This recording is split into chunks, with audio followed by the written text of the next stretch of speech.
Hello, please let me see your ticket stubs for the Double-Edged Double Bill, where you get 2 film and or media discussions for the price of 1, which is nothing.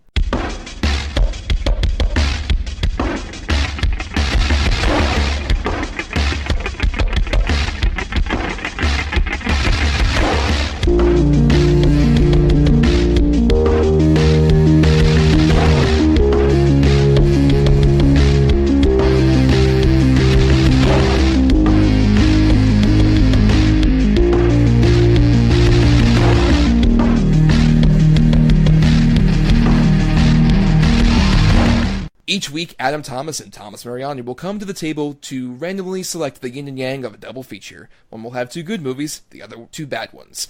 Both will have to pick a number between 1 and 10 in order to seal their fates for each episode. Let the chaos begin. I am Thomas Mariani. And I am Adam Thomas. Adam Thomas. Get to the job! Where Tori, our guest from the Noir episode, is piloting. Tori, I'm amazed you were completely quiet during our entire sequels episode. You didn't say one peep.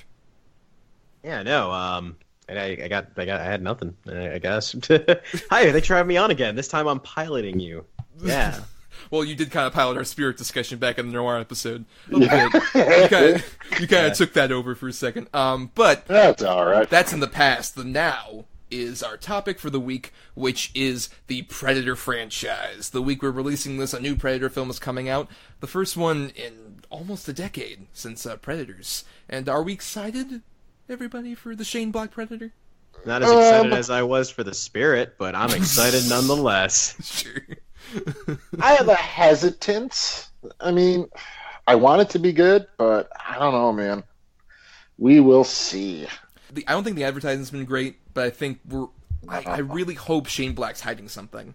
He's hiding something that we haven't seen in the trailers. It's like the, say what you will, but the Iron Man 3 twist that we didn't see coming.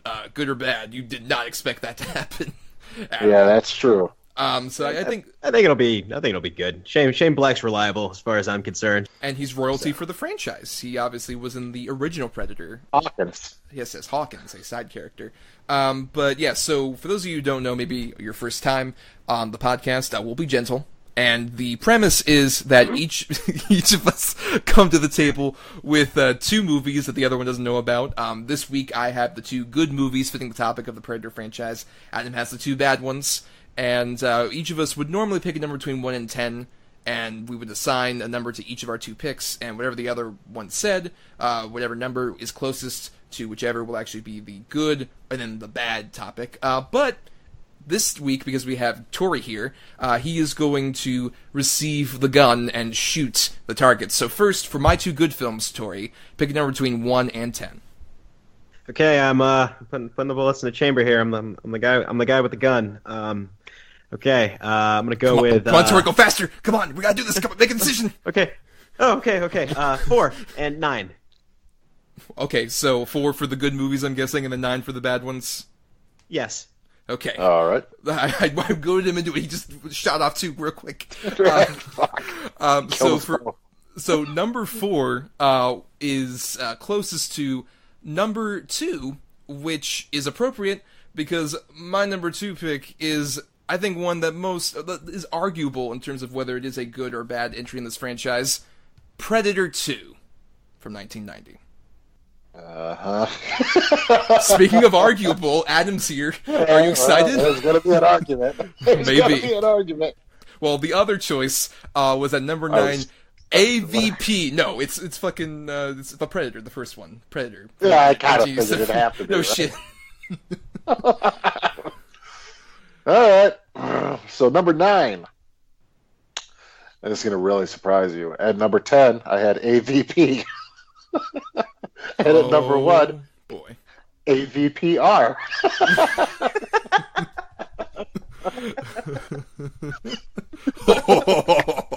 I don't hate on Predators that much, man. I really don't. I'm very in the middle about Predators. I think we won't be talking about it, but just my biggest issue with that movie is, like, why in the jungle again? You're on an alien planet and we're in the goddamn jungle again. Why the fuck are we doing this again? At least Predator 2 goes into the city. Yeah, I can't disagree with that part, but I mean, why the twist that everybody could see coming with Topher Grace? What was the point of any of that? I don't know. Well, we're not talking about that. We'll be talking about Predator 2 and AVP, the 2004 one, in a bit. But before we go, Tori, thank you for picking that and sealing our fates. Yay! Happy to. Yes, and we'll be back right after this. Los Angeles, 1997. It's the hottest summer on record. Pollution is choking the city. The gangs control the streets. It has not been a nice day! As bad as things are, they're about to get worse. Much worse.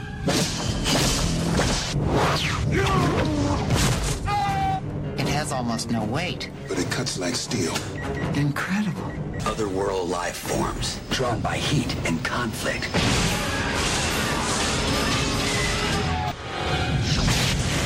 Danny Glover, Gary Busey, Bill Paxton. Predator 2. He's in town with a few days to kill this Thanksgiving.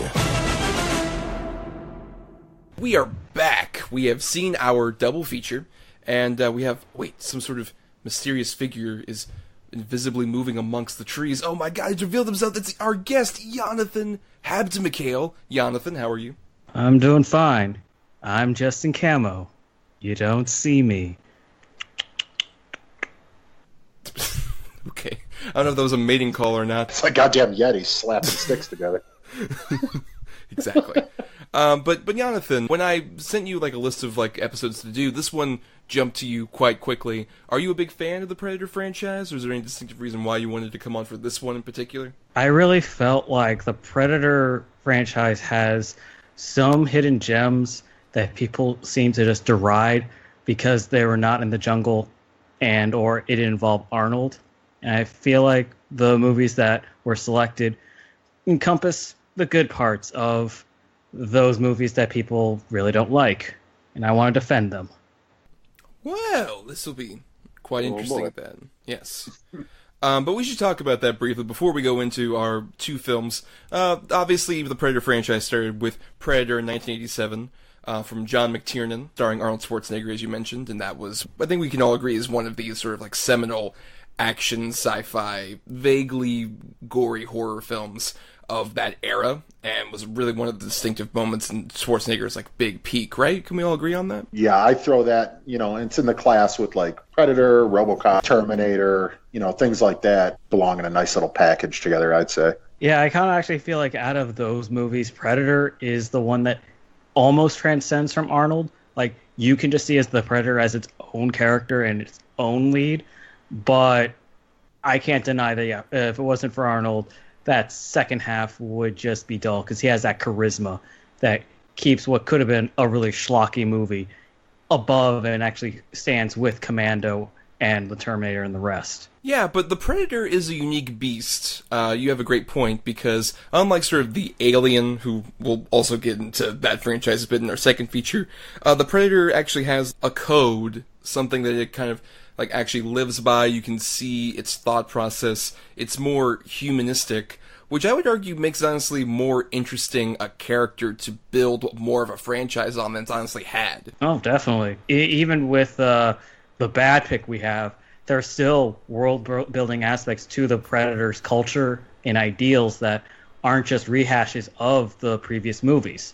Yeah, I agree. I definitely have no problem with them changing locales, with them adding more to the backstory, because let's be honest, in the first movie, you have no backstory. You just know that every, so on many seasons or whatever she says, when it gets hot, people would go missing and end up dead. So I like a lot of the people when they would, bitch about the franchise, like, oh, they had some ancient war going on. Gives a shit. You didn't know anything to begin with. So if you don't like it, just don't worry about that part. There's things that they've done that I don't like, but, what are you going to do? But I still love the franchise as a whole, for sure. It's almost like an anthology with the character. Like, there are like some loose connections on acknowledging sometimes that the first movie happened, or maybe a hint of the second movie. But each of these installments are pretty much different genres that just so happen to have an alien hunter. And I feel like that's what keeps the Predator from being stale, like its cousin series, the Alien franchise. Well, yeah, because I think they stray more and more away from the general premise of Alien as those movies go along, especially when you get to, like, Resurrection, and then when Ridley Scott came back. And there's a lot we could talk about, but that's for a different show, different franchise entirely. Let's talk about our specific first feature in our double feature, Predator 2, which was released on November 21st, 1990, directed by Stephen Hopkins, who had directed one of the previous Nightmare on Elm Streets, I think 5. Was the one I did Dream Child. Yep, right. Dream Child. Yes. Not one of the better ones, but that got him this job for some reason. I'm still not quite sure why. I mean, it did make money, so... Right, that's true. And also, it is actually written by Jim and John Thomas, who I didn't know are actually brother screenwriters who wrote the first film. Yeah, they're my uncles. So that's how you got this job. Yep. But, so, Predator 2, starring Danny Glover this time. Arnold Schwarzenegger was going to star in the film, along with Danny Glover, apparently as the character that turned into Gary Busey, but he was not a fan of the script and also had an issue with pay raises and such. And I know, Adam, when we were doing our intro, you were talking a bit of shit about Predator 2. Did watching it now change your mind a bit at all? Let's put it this way. I enjoyed it more now because I was definitely more of a purist growing up when I first saw this. Like, wait a second, Arnold's not in it? Boo! So those guys you were bitching about earlier were you? That's the twist? When I was fucking 10. Now it's like, dude, it's a fun movie. I mean, it's crazy. You know, Scorpios is ready. That fucking guy does the mountain of coke. You got the voodoo guys. I mean, it's a good movie. I still got problems with. I'm not a Danny Glover fan per se, and Bill Paxton is actually kind of awful in this movie. He grates on my nerves, but other than that, I like this movie enough. Gary Busey in a giant silver suit is pretty ridiculous. Oh, it's so great though. Just literally the bit where he does the Wizard of Oz thing, like lions, tigers, bears. Oh my! It's just like, oh, that's my Busey. That's the Busey I love. He's starting to come out. Well, yeah, especially this is the first movie I believe he did after the motorcycle accident. Correct.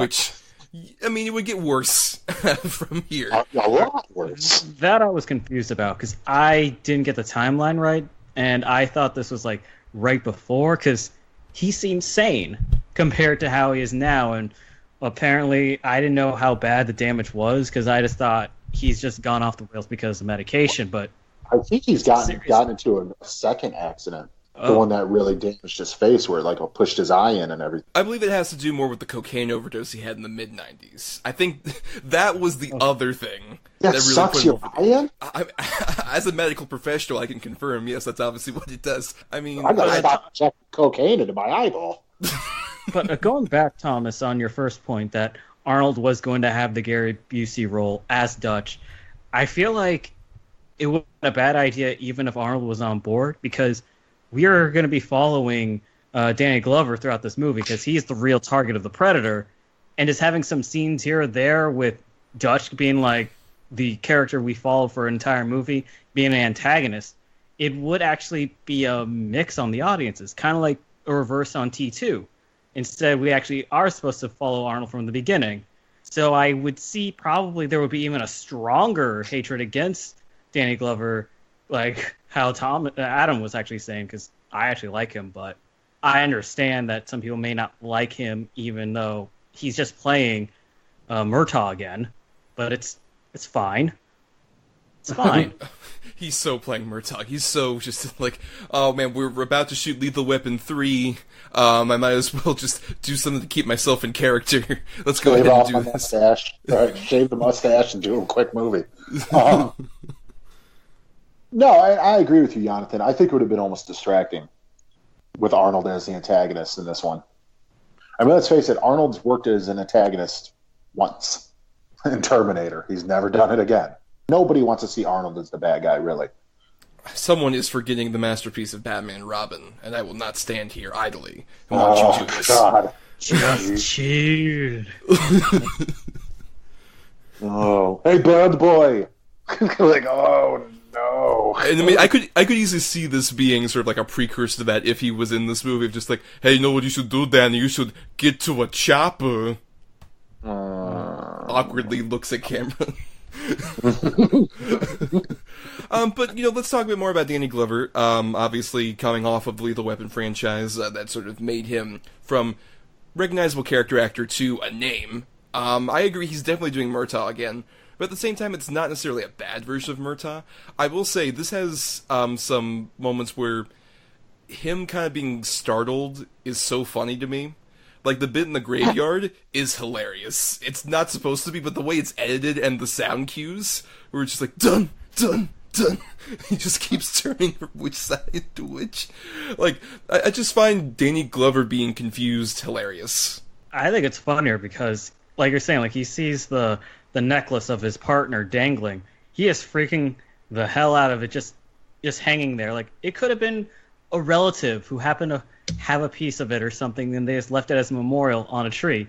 But then when he grabs it and looks at it, and then says, "Oh my God, it's Danny's necklace!" Like, it doesn't help that graveyard scene right before that is the bit where the kid comes up and says, "Want some candy?" And the Predator has to repeat that line, which I don't want a character called the Predator saying, "I want some candy," in the middle of an urban area. No. That's just really weird. At least the Predator doesn't hijack like a windowless van. Start driving around. No, way to go, Predator, to hang that necklace perfectly out of a giant tree that Danny Glover would see it from 8 feet away. Because I wouldn't have seen that shit. There's no way. But Danny Glover's got super cop eyes, I guess. I don't know. Shaves off the mustache and gets better sight. And of course, we have to talk about the fact that this movie is in the middle of like a big LA gang war that's going on in the far distant future of 1997, which is a favorite trope of mine. Ooh. Every time, it's the best. It's the best. Every time a movie incorrectly predicts the future so hard. But at the time, this was around the LA riots, right? Or was it like right before? Yeah. It was on the cusp. Yeah, it was right before. There was definitely racial tensions going crazy. And you still, of course, had the Blood and the Crips gang wars going on in South Central LA and things like that. So, I mean, it was there. It wasn't as crazy as, Latin gangs versus, Jamaican voodoo gangs, but... That opening firefight's amazing, too. Just the ridiculousness of it.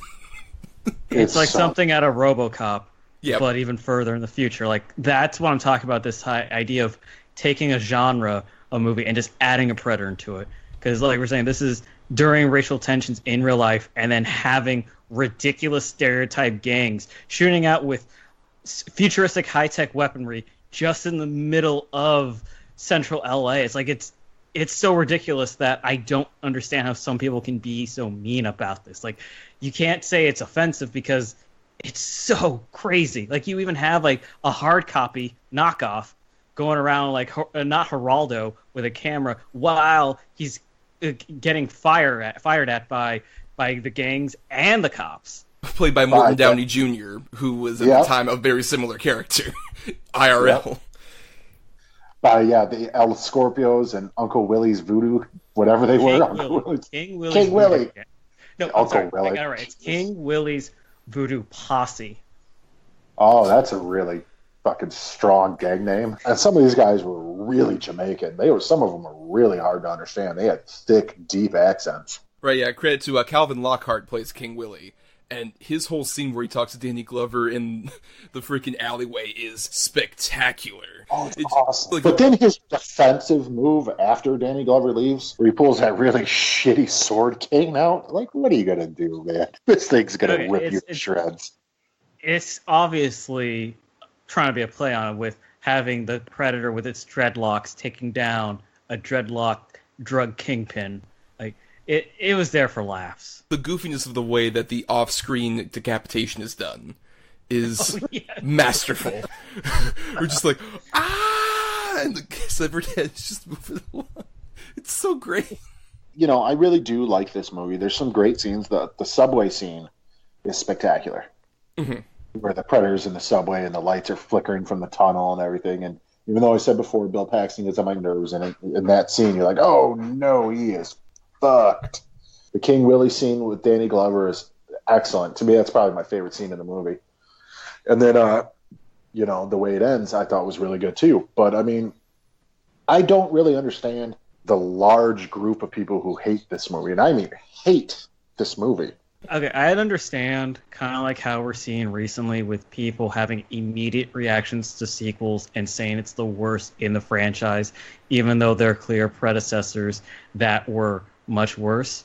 But clinging on to those feelings after, like we said, the rest of these movies in the Predator franchise, not only does Predator 2 work as a complement to the first one, it does something that I feel like would have been stale, an idea of just being another hot day with another Predator, because you could have followed Gary Busey and had the same commando idea, but having with a cop who understands the streets makes it a more interesting target for the Predator. That's what makes the subway scene work, because the Predator isn't just going around killing civilians. He's trying to get to Danny Glover, kind of like in a cop movie where that one gang member is trying to get at the detective who's a loose cannon, and he's going after his friends and family. Yeah, no, you're right. And the cool part about it, too, is, these are just cops. They're not trained spec ops, soldiers, or whatever. These guys basically have no chance against this thing. And you're just watching it. You know that they're screwed, and God bless them for trying, I guess. But can't beat the Predator, man. I guess unless you're Danny Glover or Sana Lathan or Arnold Schwarzenegger or the guy from True Blood or Adrian Brody for some reason. Creepily buff Adrian Brody, we were all like, no, don't do that. Creepily buff? Yeah, don't do that. It doesn't work. Well, let's not talk about Predators, which is actually one of the worst sequels. Yeah, I said it. Oh, damn, the shade. The shade being thrown. But let's get back. Yes, we should, of course, credit the underrated MVP of these first two movies, obviously. Kevin Peter Hall, who was a guy who was a suit actor who you might also recognize his body movements if you've ever seen Harry and the Hendersons. He was Harry. Yep. Yeah. Oh, that is nice. And he was, of course, the Predator in the first film as well, and he's the main Predator in this film. And he tragically died of AIDS not too long after this movie came out. But his acting as the Predator is just like such a great example of how to create a character out of a monster that doesn't really talk. Using none of his own facial features, none of his own anything. Right, it's one of the best examples of how suit acting really works. Especially, what's really interesting is the fact that, despite obviously being the same species, this is still a distinct Predator from the first movie, Predator. Like, in the first movie, that guy is a lot more calm, cool, and collected. This guy feels more like he saw the exploits of that dude. He's just like, oh yeah, I'm gonna one-up this motherfucker. Look what I'm gonna do. Right. I'm gonna go down the city. Get up to 11. I agree. Kind of like if you were to say that the first Predator is a regular game hunter who likes to hide in the jungle and stalk his prey. This guy's out for a vendetta, because apparently Danny Glover kind of saw him, and that pissed him off. So he's gonna mess with him, fuck with him before he kills him.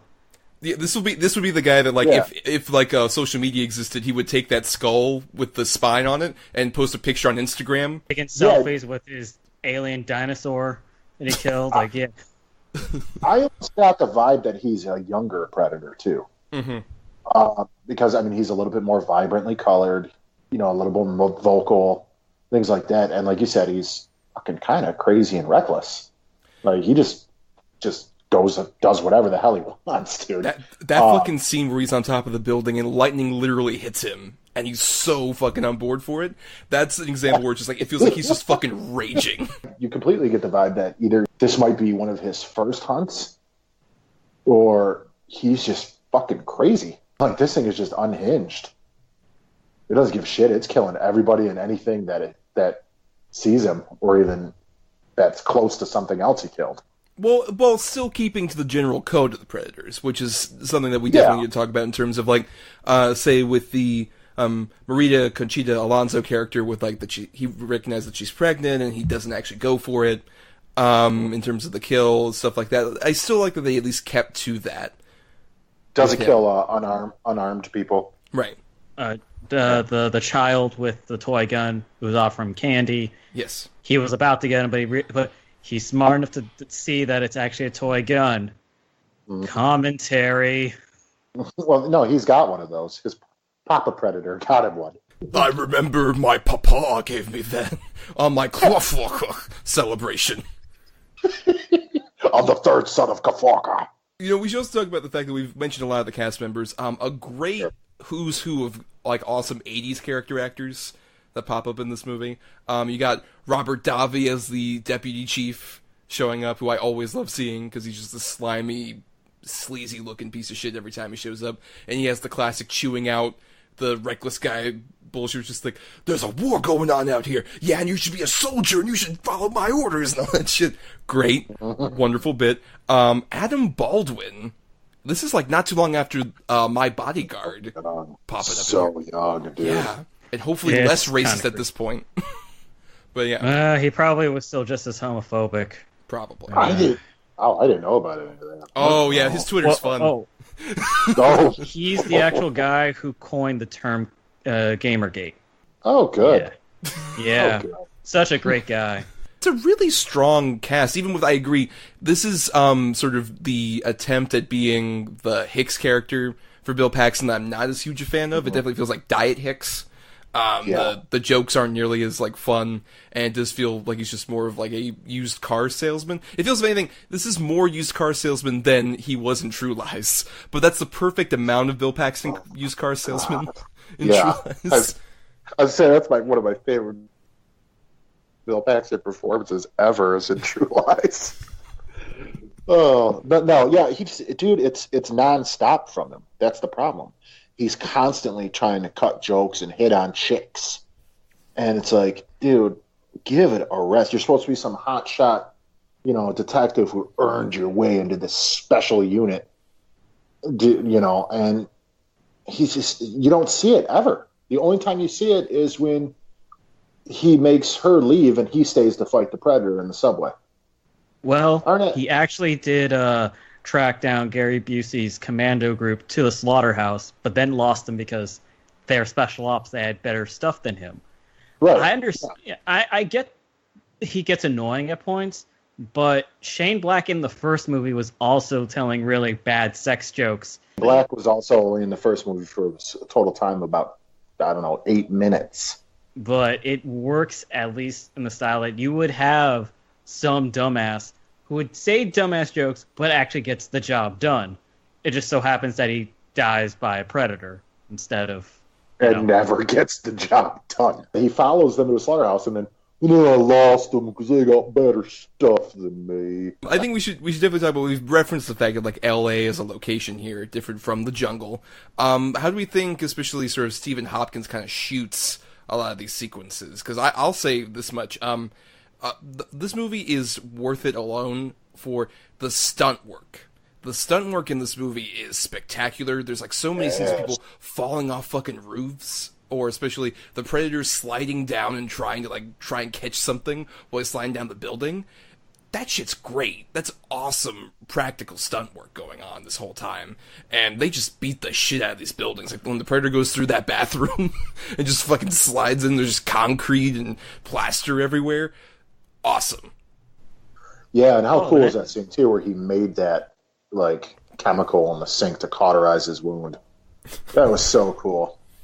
It even shows sophistication because he needed to get the right materials to make his healing goo instead of just a lamer writer would have just said he takes out a giant knife, heats it up, and just burns the stump. Like it actually has a bit more skill because he has the med bag and all that.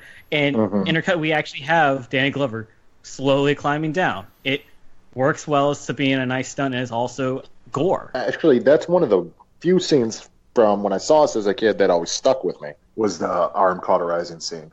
But yeah, no, Thomas, like you said, and I think you were alluding to, Yonathan, the stunt work in this movie is fucking incredible. I mean, how many people fall through skylights in this movie and they get quickly yanked upside down and, running through concrete walls, like you said, falling down buildings, running through buildings that they can't see through, getting thrown into shit. I mean, the whole movie is just basically a stunt buffet. And I think it's adequately shot. You could tell it's like a second mainstream feature, but he knows how to shoot stunt work for sure. And also he makes L.A. look crowded and busy like it should. L.A. is crowded, just walking through, going through the streets. Like, I'm surprised there are people on the subway because the L.A. subway only has like 5 stops. It's a perfect place to actually take for a Predator to take down people because no one's really there, but they still have it populated. Like, you feel like it's an actual city. No, right, and I also love the way Stephen Hopkins, in terms of the lighting, uses any blue filters. Like, I love any of the scenes that are, like, bathed in blue in this movie. It's just so, like, especially, like, the slaughterhouse scene is so perfect, like, bathed in blue, and the way that you get sort of the chaos that's going on there without it being too overcut. And I gotta really appreciate it because it really does the thing that modern movies really like to use with the blues and the oranges, but they just do it clashing together in the same frame. At least, like you said, Tom, is like you can feel the nice blueness in a really cool, as in temperature cool scene, like the slaughterhouse or maybe the bathroom. But in it's not El Scorpio's, but I'm guessing the boss of El Scorpio's penthouse, like it's orange, feeling the heat and the passion because not only was he doing his girl, the voodoo gang were also lighting up candles to sacrifice him. And it cuts back to the Predator ship where it would be really warm for them. Like, you just had that orange feel. It's that type of usage of blue and orange that I appreciate far more, where it's not just two contrasting things on the screen, but actually has significant feels of temperature and theming. There's a purpose for it, not just be like, look how cool this movie looks because this filter we put on it, i.e. Matrix 2 and everything since. Yeah, no, I I never even thought about that for the most part, the coloring until I saw it yesterday. And I was like, man, this is really just, I give Hopkins credit. He's really going for the gusto on his second big screen thing. Because let's face it, Elm Street 5, while it might have done decent financially, it was a critical failure. So I think he was trying to prove like, no, I can make, something that people like. Unfortunately, that was Predator 2, which at the time was a critical failure. No, yeah. And he would also follow this up not too long after with Lost in Space, so... Jesus. Can't always win. No, I didn't know he did Lost in Space. Oh, God. We should definitely mention more about, we referenced it earlier, but the ending of this movie is like a key moment for the Predator lore for one reason that we'll save as our transition point, I think quite obviously. Sure. Also, just in terms of it's the first time you see their actual ship, it's the first time you see sort of their culture and the way that they have trophies and everything. For different ages? Yes, because we have the other Predators that come in, but also that sense of honor that they share with not just the Predator, but also with Danny Glover, the human, who defeated the Predator. It's such a wonderful scene that really is just like, it's so unique for any of these like sort of genre sci-fi movies, especially this era, where it is just like, it's a monster, it's a creature, you kill it and it's over. As opposed to this, there's like a sort of ceremony and a respect that's going on when they pick up the Predator body and they move it along after a pretty cool fight sequence in that whole place. We've talked about like, there's some campy stuff, some stuff doesn't work. This sticks the landing really well. What I respect the most is before, with all the times when the Predator speaks, it seems like it was just mimicking human language. But having the Elder tossing the pistol to Dan Glover and actually saying, take it, like, it shows the respect that he actually tried to learn the human language enough so that he can communicate with someone. And that really does not get really shown after Predator 2, because it seems like most writers and directors don't want the Predator to speak. And I feel like that is a deterrent, because there's an intelligence behind the Predators, and they have been coming to Earth so long that why can't they know the human language to be a better hunter? Yeah, and that's a good tool, too. I mean, you see it used a lot in both of these, in the first and second one, where it's used to lure people in and, trap them. You're right. They basically completely abandoned that. And, we'll see about the next shit show, but yeah, I don't understand. But, this ending was so satisfying. Like you said, where, the clan of Predators comes down, they all got different armors, different, ornaments on their armor, different color schemes. One of them was really old and with a cape. So, that guy runs shit. And he, throws Danny Glover that musket, which is, by the way, probably worth a fucking mint. And, just their code of honor and sense of honor. Like, yeah, dude, you killed one of ours. That takes skill to do, because we are the fiercest hunters in the galaxy. So we're going to let you live and then give you a little trophy for it. I just thought that was such a cool way to end it. they didn't really even. There was so much potential there for them to just go in different directions, and they never did. Yeah, I'm totally with Jonathan's idea of just like dropping the Predator into a different genre every time, because that could really work for any situation where it's like, even fuck, I want to see the Oscar drama where you drop a Predator in the middle of it, like the John Cassavetes drama where you just drop a fucking Predator and they're just like, it's a couple arguing about their bitter marriage and the fucking Predator shows up and they come together. Right. Or a simpler one, like just make it like a pirate drama, because that flintlock pistol was 16th century, cool. 18th century.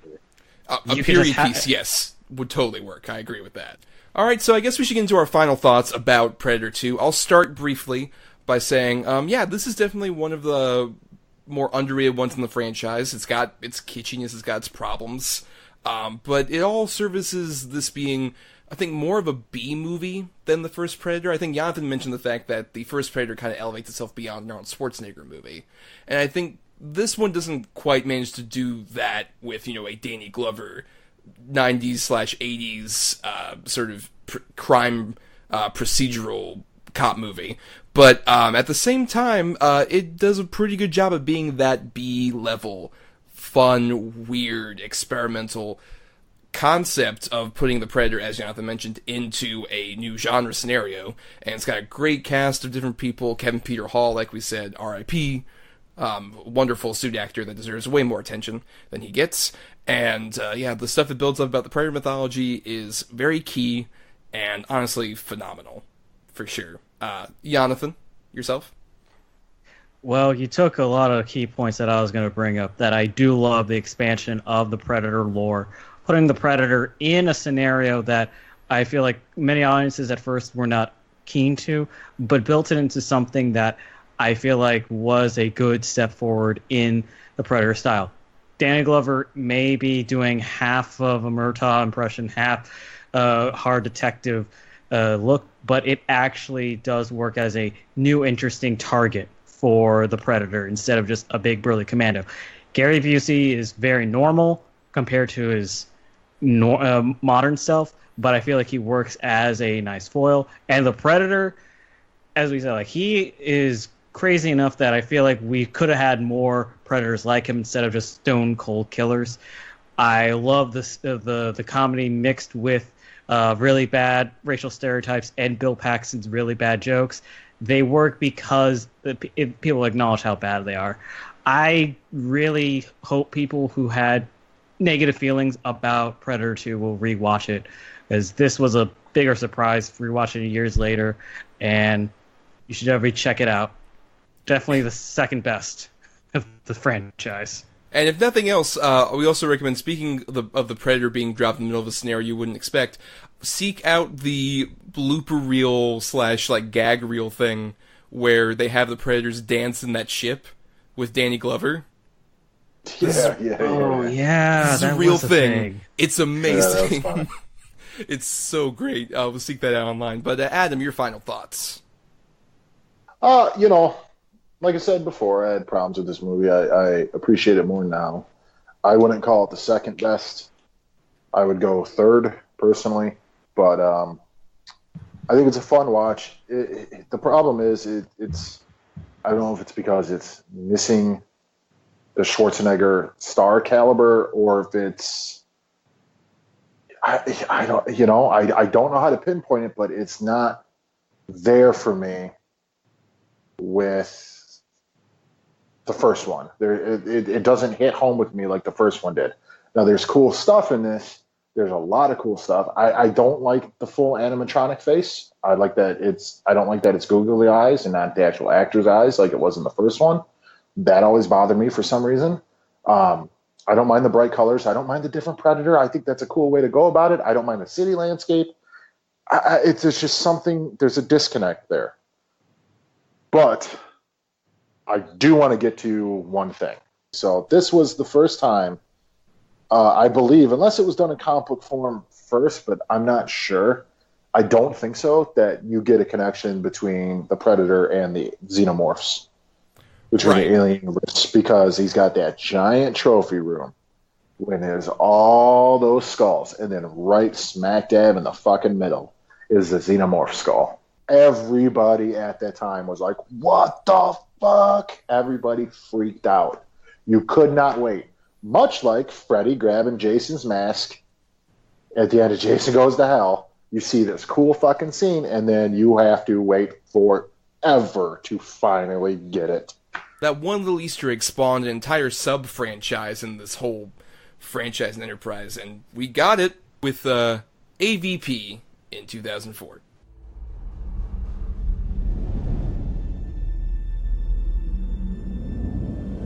"7 days ago, one of my satellites over in Antarctica discovered a pyramid. Where exactly on the ice is this? It's not on the ice. It's 2,000 feet under it. What did you say this room was called? Sacrificial chamber.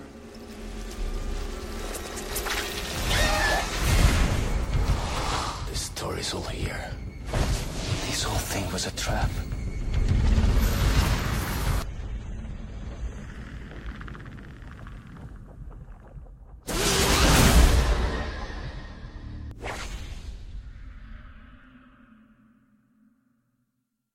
And yes, Alien versus Predator, the most ambitious crossover event of all time, Marvel. Came out in 2004, specifically August 13th, 2004.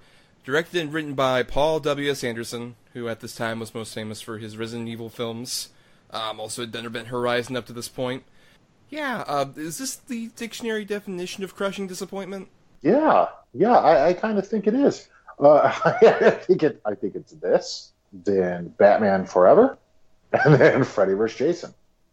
I think those are the three examples. You know, I would agree with you if this was 2004 me talking, but there's a sequel to this, and 2008 me was really mad about that. So this one gets a lighter sentence, in my opinion, on its badness. Well, no, AVP, I agree. AVP Requiem, which we almost covered, that was almost our other option, is a worse film. It's much more garbage. I think mainly because that one has so many attempts at trying to recapture both of those franchises. Like, they have a Ripley clone and a bunch of other crap that's just awful. It's just a terrible... I did like that it was only one Predator, though, I gotta be honest. Sure. I'll give it that much. Fair enough, alright. But guys, the Pred Alien, come on, it's so great. Oh, god damn it. No, we're not talking about Requiem. Yeah, no, we're not. Let's talk about the WWE wrestlers that are the Predators in this movie. What the fuck, dude? And the thing is, I have no problem with the Predators being of different sizes, but all three of these dudes are like the biggest jacked, pull a fucking tanker truck with their teeth dudes you're ever going to see. And their armor looked bad. Like, it just didn't look good. I don't mind the different designs, like even though close to a skull design, the one head in its mask. I don't mind it, but it looked phony. Everything looked phony. We should dub them Broditors, because they're so gross. Right. Hey, brah, you gonna go down to the pyramids so we can get some xenomorphs, brah? Yeah, brah, come on, let's go, brah. You know, that's why I'm happy that we have one that has the skulls, like, on his armor, like he's some sort of edgelord, and he's one of the two that gets completely obliterated by the aliens. Like, I like the fact that these brood predators get owned so quickly because they are incompetent teens, like they actually say through exposition. Right. And it also points out, like, this is like a different, like, clan compared to the other predators, and I feel like that makes it kind of okay on that front, as at least one predator has some sort of a cool head. But I do agree, these guys are way too beefy.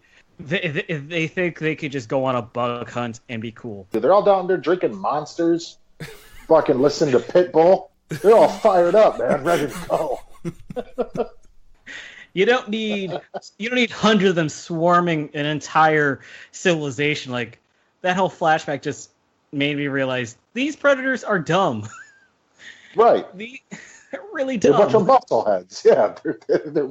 You guys know these things have acid blood and, like, sword tails.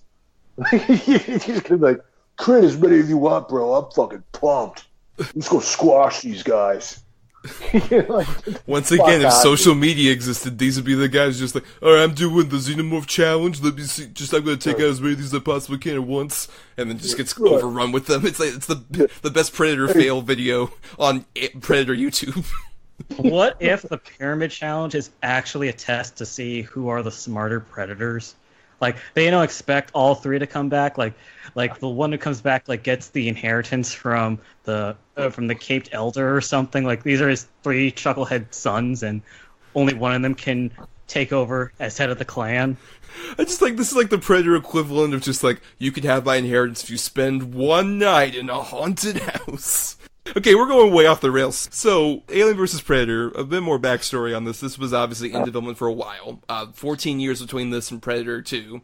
No Predator movie in between. We had a couple Alien movies that were obviously in the middle there. This originally started development as a 5th Alien movie that was going to have James Cameron team up with Ridley Scott, obviously director of Aliens, James Cameron, and director of Alien, Ridley Scott, to kind of do a team-up movie with Ripley, Sigourney Weaver herself, reprising the role. And James Cameron immediately stopped when he found out they wanted to do Alien vs. Predator instead, because he, quote, said, "It's Frankenstein meets werewolf. It was Universal just taking their assets and starting to play them off against each other, milking it." And, yeah. It definitely is that. It is, but I would be more gung-ho for late 80s, early 90s James Cameron, Ridley Scott team up than early 2000s. Yeah, okay, Ridley Scott, again, more like 8 or so years after the fact, would give us Prometheus, and James Cameron has always been defending every Terminator sequel that's come out after T2, and they all turn out to be mediocre to awful. And Ridley Scott is pretty much a coin flip if he's going to give us a great cinematic experience or just a heap of pretty garbage. Is it a coin flip anymore, though? Is it a coin flip anymore? Yes, it is. Last year we had All the Money in the World and Alien Covenant. It is a literal coin flip. Yeah. I think this is just a problem of all of these versus movies. Like Freddy vs. Jason had this problem too. The biggest problem is just how much time in this movie, where we mainly are here to see aliens and predators fight each other, do we spend with very boring human characters? 2/3 easy. Right. Yeah, I definitely agree. We do spend a lot of time with these boring human characters with these type of movies, but at least we have Shania Lathan. She is the only thread in all these character actors just doing little bits of either callbacks or just being boring. She actually has a character arc, and she actually has feelings and cares about people and has a motivation. Normal protagonist stuff. She's actually the only Ripley I can think of that isn't a Ripley clone. She acts like a Ripley, but she doesn't look or have the exact same motivation or have a child strapped to her side just to say, look, she's kind of Ripley. I'll give you once she teams up with the Predator, because I remember that was the thing when I first watched this that I thought was the lamest part of the movie when I first watched it. I'm just like, oh god, the Predator and the human are like friends now, whatever. Rewatching it, that's the aspect that holds this movie from being unwatchable, because once that thread gets introduced into there, that's such an intriguing dynamic that is very unique to the Predator, where, like, despite the fact that they were obviously adversarial in the previous Predator movies with humans, here it's just like, well, in this situation, you want to try and buddy up with the Predator, because he's the only one who would give a shit. The alien's just gonna rip your face off, it's an animal, versus the Predator has some kind of, like, respect and code, so you can at least, like, attach yourself to it. But the problem with it is, she's not an interesting character to begin with. I don't care that she's an expert, whatever, glacier climber or whatever the fuck she's supposed to be. I could give two shits. So then when the Predator, like, marks her with his mark or whatever, I'm like, oh, cool. Yeah, that's great. And gives her, like, the shittiest weapons you could possibly give this human to fight these aliens. Here, take the top part of a skull and a spear. Like, well, it's just... no, logically that works, because the alien shell is resistant to the acid, and she was able to stab one of the aliens with a spear.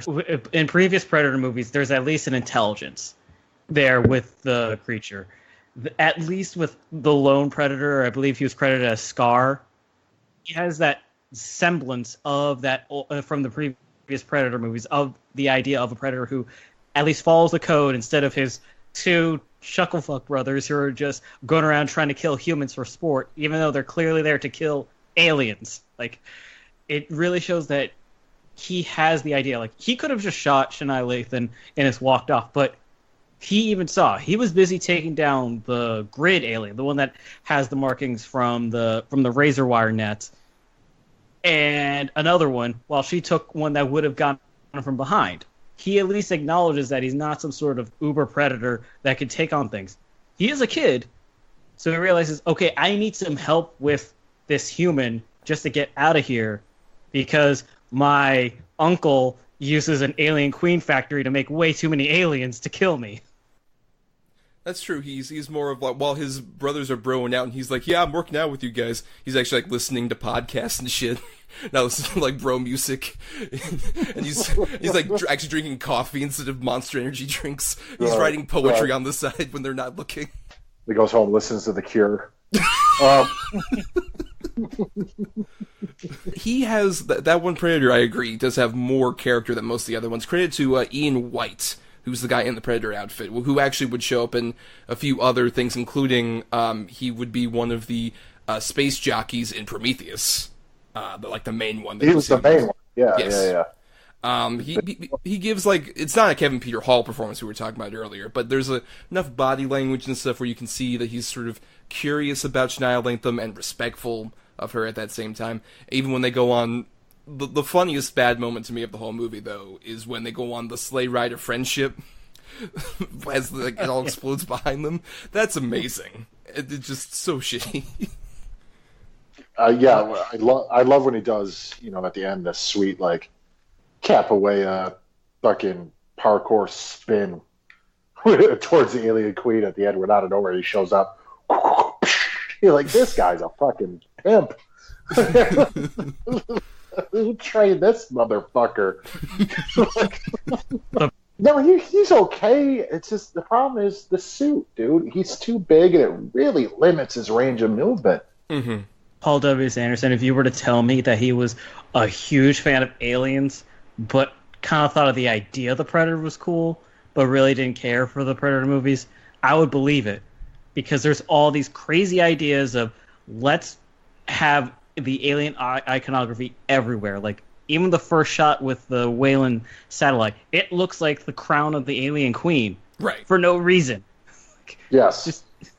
And there's so many, all the pictograms. Yeah, you'll see a Predator statue here or there, but there's so many alien embryo symbols, the full xenomorph adult form, and even shots of, like, the queen's crown in other places. Like, and the Predator is a big hulking brute that roars like a lion, which I feel like is still a betrayal of the intelligent, sometimes human-speaking predators from first two movies. Like, it bothers me on that front, but it's not as bad as its successors, the other sequels. That's why I kind of defend AVP a little bit, because of Shania Latham and some aspects here and there of there's still some semblance of the Predator in Scar, just not as great as the crazy MFer who's on top of the Chrysler building in LA roaring at lightning. Well, and also I'll give credit to this is Tom Woodruff and Alec Gillis did the special effects work here, and they've been doing it since like Alien 3. They've been doing most of the special effects work in the movies that came out like in the 90s and onward. I was surprised by how much more practical stuff there was, because I only remember the bad CG stuff, which is still garbage. It's terrible. Oh, it's terrible. But there's a lot more practical effects work in here than I remembered. And the practical effects work still actually is pretty good. Like all the stuff with the aliens, even the alien queen is mostly practical. Especially even when, despite the WWE nature of the fight with the alien and the Predator, I do like the clever ideas of like having the grid mark show up. That's why the main one, who's played by Tom Woodruff, the main alien, is called Grid, and having like that distinctive mark that shows up because of the netting. I like that idea. I think there are a few clever bits and pieces me too. like that. And that way you can identify that one, and the other one who's got its tail cut off, you know which one that is. But the practical effects in here, they do work. Like I said, other than the bulkier suits, but they still look like Predators. The aliens still look like aliens. But the CGI, it ruins it. It literally, this is one of, there's quite a few movies, but this is definitely a big movie that the CGI almost takes me out of the movie. Like, it's so just jaunting from the practical to the CGI to where it almost loses me. Plus, all right, can we just address this? Alien versus Predator. PG-13. I'm never one of those where it's like, if it ain't R, it ain't horror, blah, blah, blah. These movies are known for gory violence and everything else. And you don't have any of it. None of it. I'll be fair. There are a lot of skewering predators. Like, you see a lot of green blood. I think what was the issue is, if you're going to have an alien and a predator fight, you have green acid blood and neon green blood that's, regular blood. The MPAA is not going to be as strict with it as they would be with red human blood. Right. And that really is a clear difference if you watch the extended version, which, if you have HBO Go or HBO Now, you have the choice of seeing the theatrical cut or the extended cut of AVP.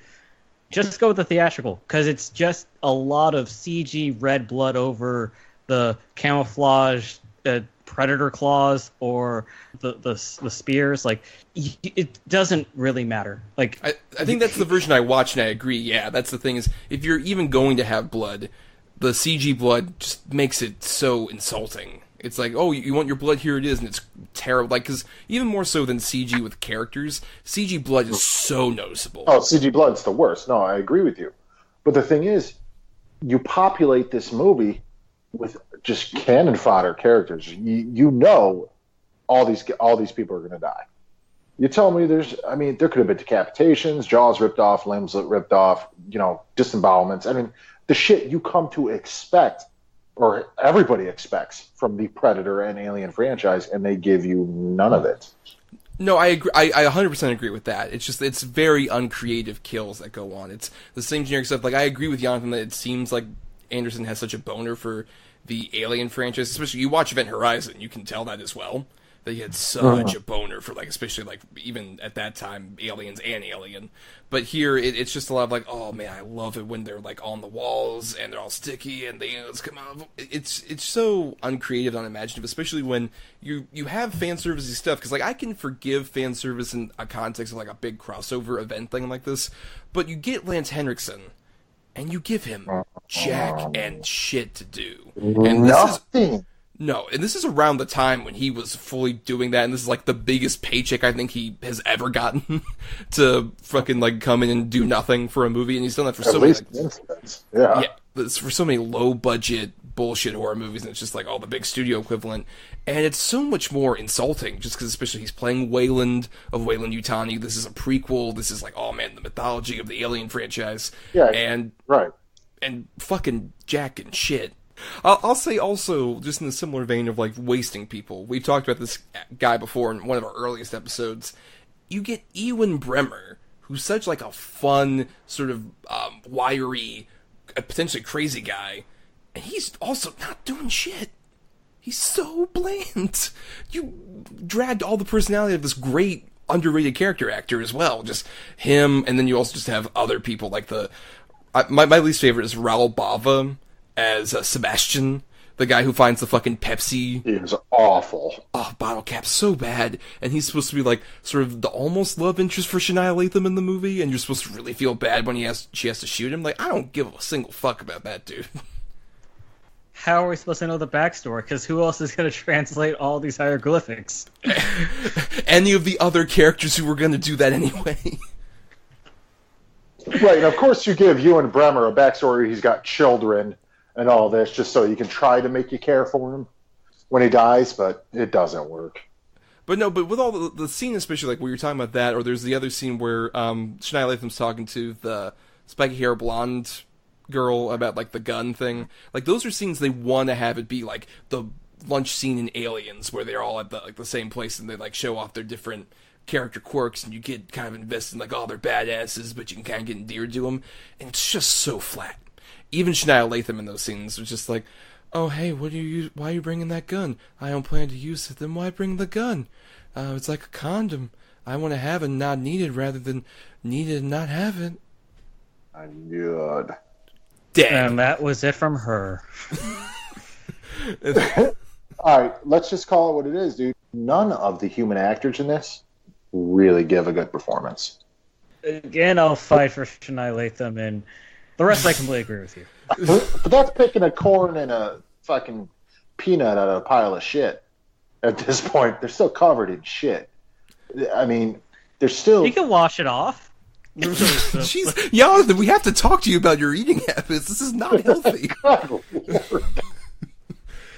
It goes good in soup. Again, I'm looking for the nuggets of gold because we have like a Requiem, which was completely unforgivable. At least it's those things that because it was a response to AVP that you have to look back on what actually worked in AVP, because everything after it seemed to have been a response back saying, at least we're not as bad as that, but they turned out to be as bad or worse. You would say that even of Predators? Oh, yes, definitely. The issue with Predators is that it really is a response of people wanting to have the sequel that they think they wanted after Predator, which was just another jungle movie with scarier predators. But the problem was they took good character actors and then gave them terrible dialogue, and they did not realize that some of that dialogue was actually supposed to be jokes, or at least supposed to be said humorously. I liked the movie enough. It didn't mind me that they were in a jungle setting. They were almost like on a game preserve, things like that. So it didn't bother me. Granted, yeah, it's more jungle. It's more of what you want. It's a fan service movie. And sometimes fan service movies are okay. Alien vs. Predator is not a fan service movie to me. Because, yeah, everybody wanted an Alien vs. Predator, but you give them 5 minutes of it. The rest is just boring-ass characters running around a temple in Siberia or wherever the fuck they are.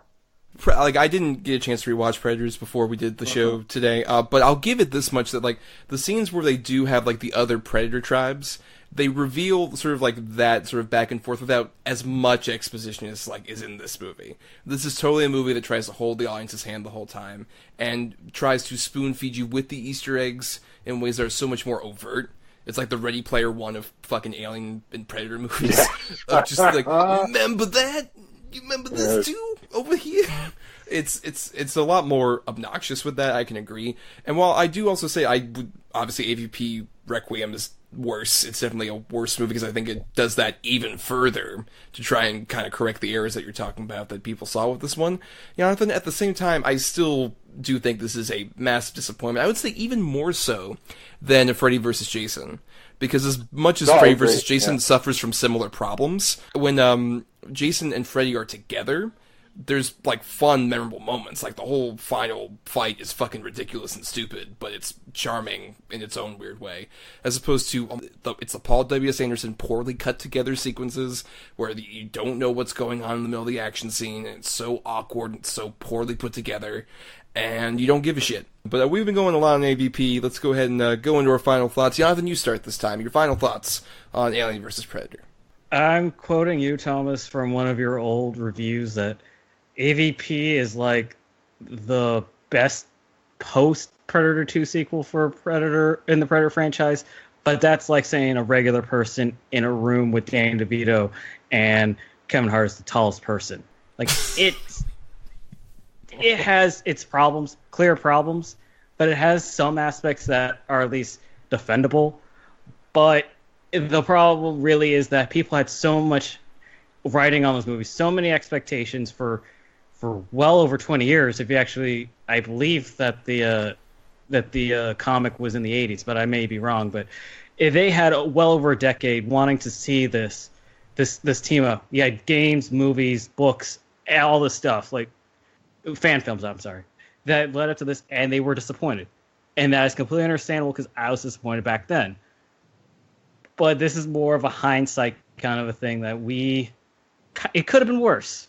That's the best I could say. At least there's some scenes, like you could compile it all into like a 15 to 20 minute supercut of just the good stuff with a little bit of fighting, some character moments, and be done. I can't say that for the other movie. I can't say that for Aliens versus Predator Requiem, but yeah, that's like I got no but to go with that. It's just your defense for this is you could make a YouTube AMV video out of it.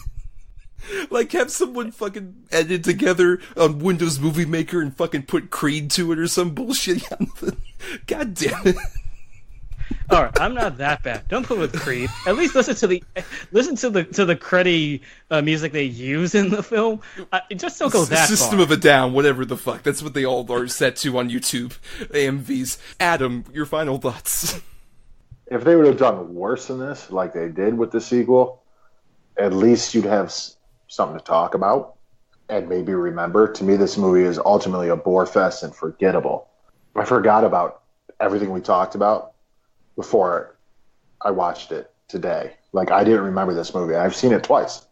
So now 3 times. And I didn't remember anything that happened in it for the most part.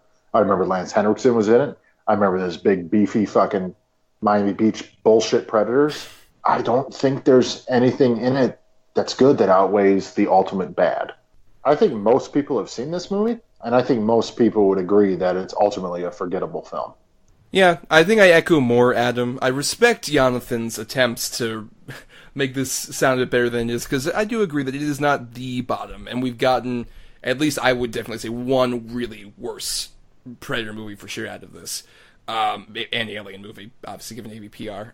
But it still, at the same time, is more disappointing just because this is like the first opportunity to really get it out there and do something great with like these two titans bashing each other in.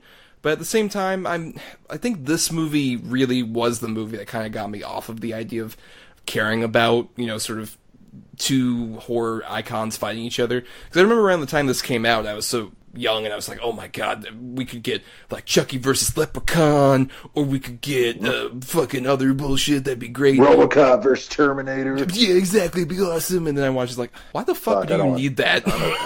Yeah. Jesus. Other than like making a fan film or an AMV, as Jonathan was referencing, the whole versus conflict doesn't really necessitate a feature length. Freddy vs. Jason's still probably the best we're gonna get, and that's a very mediocre movie to be nice. Yeah, so it's not very good. Bad human characters, disappointing versions of the Alien and the Predator. Some nice ideas, I think, in the third act. I think that's what, like I said, makes it not unwatchable, is the stuff where it is Annihilate Them and the Predator kind of teaming up and doing some back and forth, like destroying the alien queen, some other things like that. That's the best stuff in the movie, and it's not the end, but I agree with that, and it's not enough to save this movie from being not very good, and the lesser end of our double feature for the evening. But before we go, we have some feedback we want to read from people. We asked you all about your favorite moments and bits of the Predator franchise, and we have Brian Cruz, who said, well, only one in the entire franchise is actually any good, so the first one. Well, Brian, hopefully you can give Predator 2 another chance. Hopefully we convinced you of that much. And Predators. Brian, Predators. Let's just go with Predator 2. Just rewatch Predator 2 and just be done with it. Predators 2. I'm the host. Shut up. Predators. Well, we also have Stuart Brooks had this to say, a big fan of the comics, Alien and Predator series. Have either of you read the comics of either of these franchises? I have, actually, quite a few issues. There was a lot of interesting things, especially in the Alien ones, I gotta be honest. Because they did delve a lot into the Weyland-Yutani and the politics and all that. So there was some pretty cool stuff. I think both, if I remember correctly, were put out by Dark Horse. I remember reading the Alien 3 comic when I was 6. It was like my first real exposure to the Alien franchise. It at least stuck with me because I remember seeing the Alien Queen chestburster coming out of Ripley in comic form, and that just burned into my mind. Don Chambers says, a quote, this is between me and him. And then Scott Crawford says, my favorite entry would have to be Predator 2. I just love the city backdrop and the war between the gangs and cops. Well, this is the episode for you, Scott. Right, way to go, Scott. You got one right 19 episodes. Listen to Scott over at the podcast by the cemetery. Brian Kane has this to say, I love the scenes in Predators where Hanzo the Yakuza has a duel with a predator that finds him worthy. It's fan service in a good way, in that it sort of exonerates the anticlimactic deaths of characters like Billy and King Willie from the first two movies. It's a bit more schlocky in comparison, but that's sort of what Predator was going for, wasn't it? I think we might disagree on some of those things. Some of that. I'd argue the King Willie scene is better because you do get that whole dialogue scene with him and Danny Glover. But, I mean, the idea of a Yakuza swordsman against a Predator is just, it's cool. It is one of the few parts that I actually like about Predators. That will be a shorter AMV. What I like. Set to Foo Fighters, because this is a lot more highfalutin. Oh, yes. And also, Brian said this about our last episode. Also, thank you for your brief defense of Iron Man 3 at the end of the last episode, Thomas. I feel like the movie is the closest any director has gotten to completing their own personal vision on a paint-by-numbers Marvel's formula. I would maybe say, ironically, James Gunn with the first two Guardians of the Galaxy movies. That's gone a different way now. But, I mean, because, Iron Man 3 still has some things that feel kind of like shoved in at the same time. But I still defend some of the things that, like the big twists and some of the other stuff in there. From Sterling Adam, who disagreed with that. And 100%, yeah. If we ever do that, that'll be the first time we come to blows on the show, I'm sure. Yeah, definitely. And of course, it's interesting we bring this up now because that was Shane Black who is now doing The Predator. Real quick, because I mean, obviously we're doing a Predator episode. Any expectations? They released a more recent trailer because the trailers have been really lame, but the most recent trailer they released has me much more excited. And plus, I think based on what we're seeing on the trailers and all that, I feel like Shane Black has something up his sleeve that he's hiding. That is going to do something interesting with it. What about you, Yonathan? I do agree with what you're saying, Thomas, about the latest trailer, because I was on the fence with all the previous ones. It has that Shane Black like feel of people shooting the shit and making jokes, and it feels like the original, but it's also taking kind of some of the aspects from Requiem and maybe working with it. I think it's going to turn out good enough. I won't have high hopes, because I had high hopes for Predators. I'm in a higher echelon of in the middle. We'll take that at 65%. I think that's right on the money. And is that the Rotten Tomatoes prediction? There you go. I guess, yeah, those are the Vegas odds for Jonathan. Find out next time how accurate that was. And then this is some more generic feedback from Stephen D. at Waiting FTH about the show. You know what I've been unexpectedly enjoying in the last few episodes? The ambient night noise. It's nice to hear the sounds of summer when the weather tells me that it feels like it's -8 degrees Celsius. You know what, man? Little known fact. That's all me. I'm like Michael Winslow in Police Academy and all that. Thank you for noticing. He's a master Foley artist. It's just like, cricket sounds, random cars that go by in the background. Cicadas and dogs barking on lock. That's all me, man. I'll say sometimes I think it does really work. I love this is me literally jerking off our own podcast.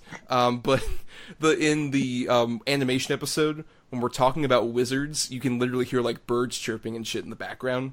I kind of love that. It feels like it kind of fits perfectly with a discussion about a movie that's all like in nature and all this other shit. I think sometimes it works. Sometimes you have the Muppets episode we did where you can hear the crickets really chirping. Insane.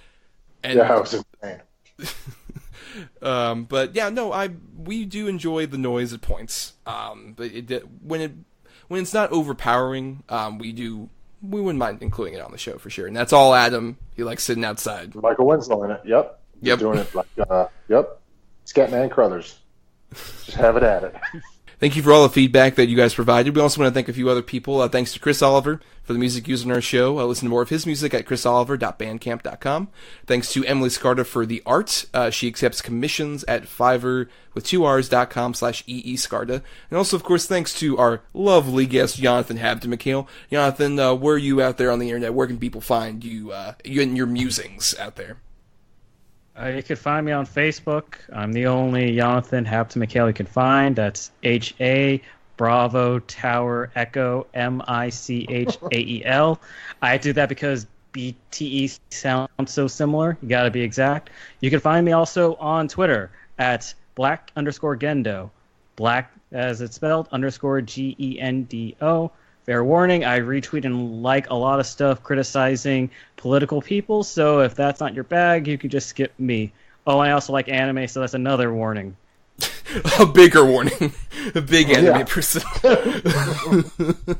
Also, this is the first episode we've recorded since I came back from Dragon Con.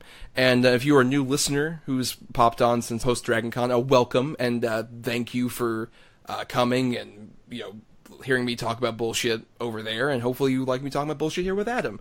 Please don't let Adam deter you. He's a nice boy. Yeah, I wasn't there, guys.